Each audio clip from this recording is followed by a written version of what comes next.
name is Ivana Di Salvo, and today we're going to talk a little bit about Google.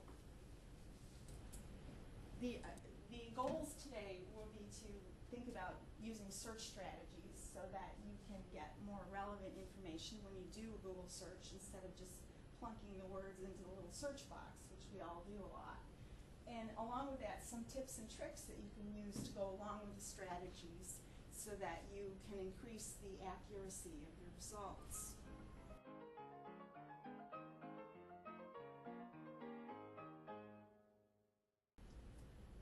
So first of all, a good question. What can search results tell you about the quality of your question?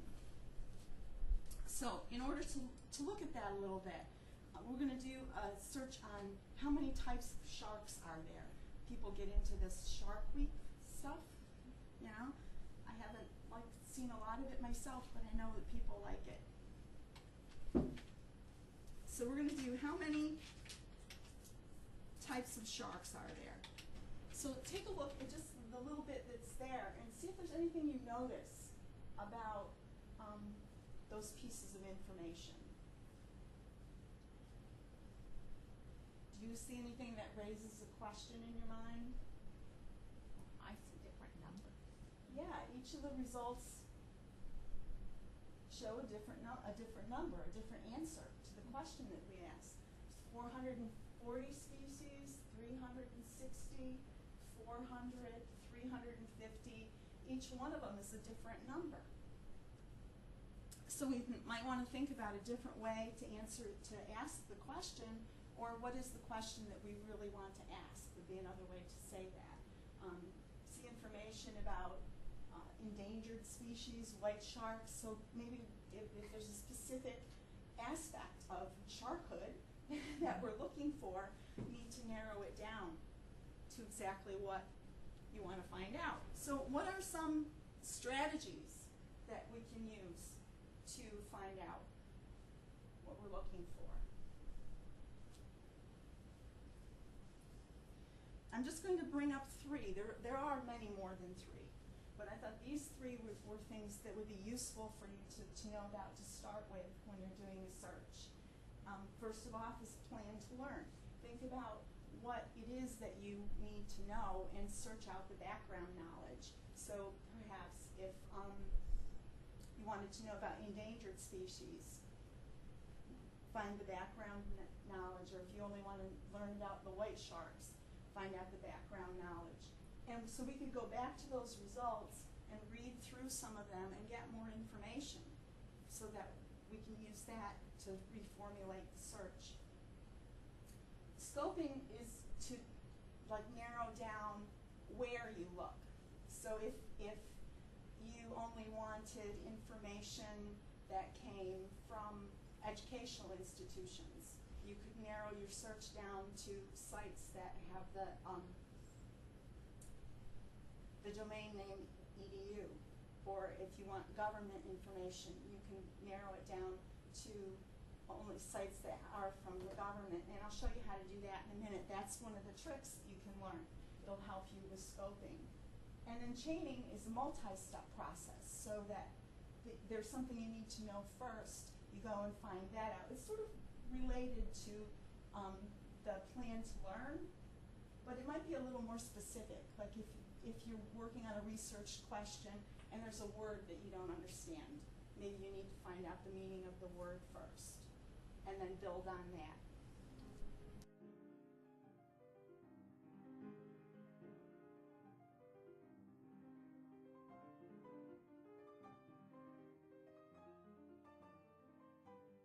I touched on some of the tips and tricks that we could use, but look at them a little more specifically. One tip that's very common in searching is to put quotation marks around things. So if there's a specific, well, let's think about the shark search. How could we use the tip of putting quotation marks around a phrase that would narrow down what we're looking for and hone in more on a specific aspect, perhaps, of sharkdom think I coined the word. What I was thinking would be, I've decided that I'm really more interested not in all types of sharks, but I want to learn more about endangered sharks. So if I wanted to only know about endangered sharks, I could take and put it in quotation marks, and I get more specific results. I mean, that's one thought. Another thought is using the plan to learn. We could look at some of the results that are here and learn from them. And we could read about sharks here and pick out some specific aspect of sharks, and then use that to hone in on the search. And one of the other tips I wanted to show you today, I talked about scoping and narrowing down where you were looking. You in Google, if you type site : dot and then the domain name, it will only search in websites that have that domain name.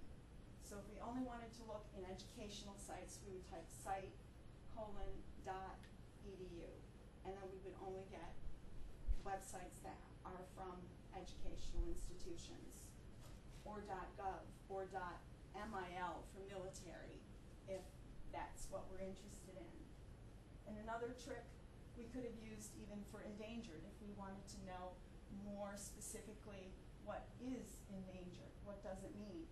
You can type define : endangered, and you'll get a little definition. It saves going to dictionary.com or something. You can do it right there in Google and get what it is that you're interested in learning about.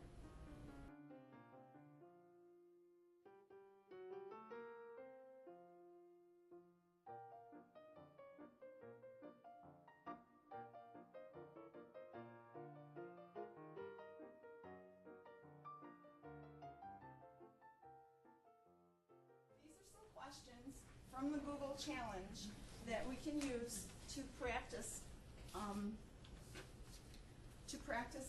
forming a search strategy and using some of the tips and tricks. And I gave you a sheet with the questions on it. You can pick one.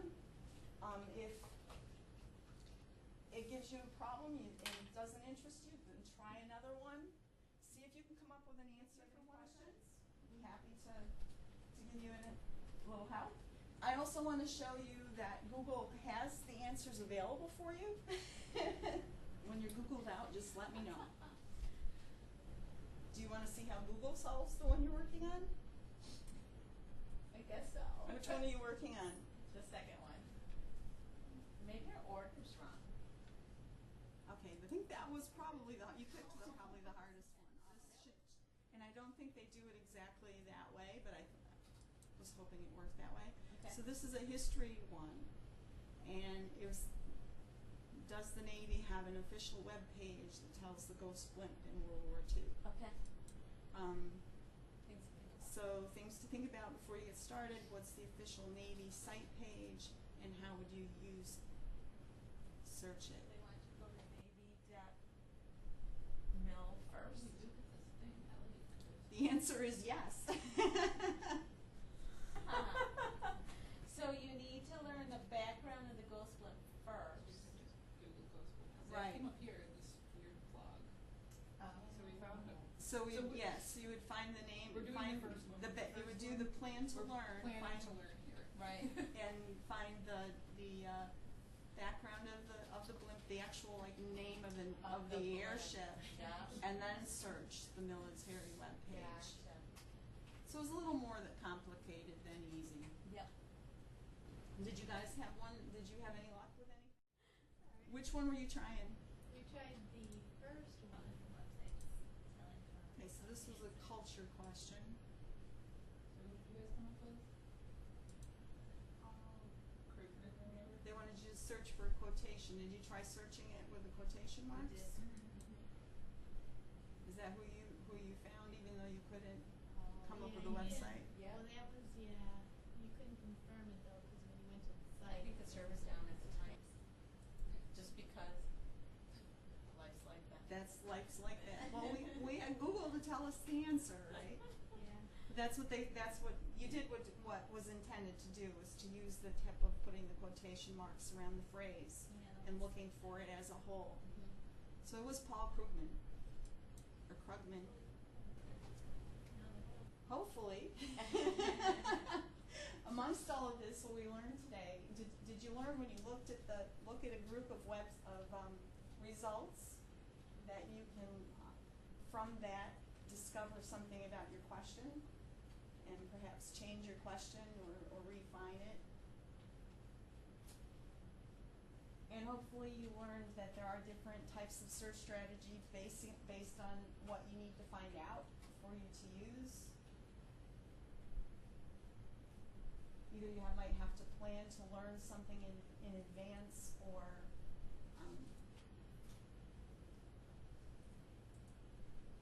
narrow the scope of your search to look in places where you think you might find your answer, or plan one thing to learn and then move on to another, chain what you're finding out. And that would be a strategic approach to doing a search.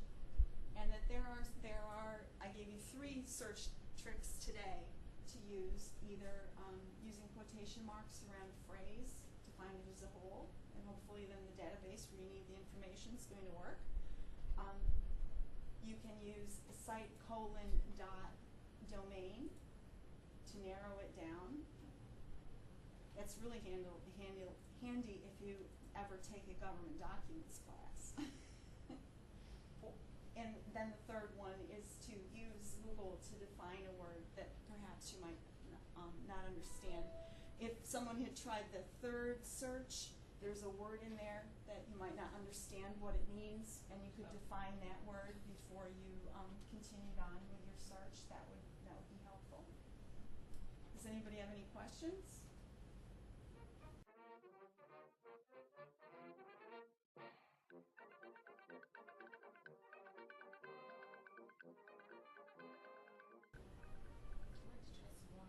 You want to do some more? Yeah. I'll send you the link to the Google A Day database, the Google A Day game. Results are the Google search engine. It is fun. Google has, and part of the point was just to show you that Google is more than just typing the words into the search box. There's a lot of things you can do with it. And so if you go away from here knowing that and thinking that, then I'm good. I'm good with that. Thank you very much for your attention today.